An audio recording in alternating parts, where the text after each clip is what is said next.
بشتي رب العالمين بني إسرائيليش بحر خلاص كرين وقت قلت يا موسى داري خل بحر يبدا وبحر شق بوي وبني إسرائيلي همي بيك بسلامتي درباز بوين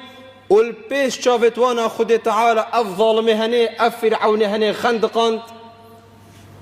فأتوا على قوم يعكفون على أصنام فقالوا يا موسى اجعل لنا إلها كما لهم آلهة.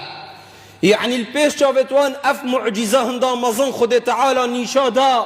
وجبي فرعون هني جبي كافر وظالم هني خلاص كرن جهشنا قامت يا بحري بري خداي ملتك قومك هي عبدين يا صنمات كان قلت موسى بمجي صنمك إلهك تشيكا دا أمجي عبدين يمكن كشاب عبدينيت كان.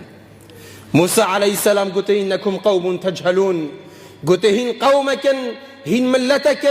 هن شعبك جاهلا ينظانا بعاقلا. يعني أفضل معجزة خد تعالى هوديت سرهن دراهن طلبش پیغمبر خود كان كو خود بهوا صنمك چكت عبدين يا صنمي كان وشريك ابو خد تعالى پیدا كان.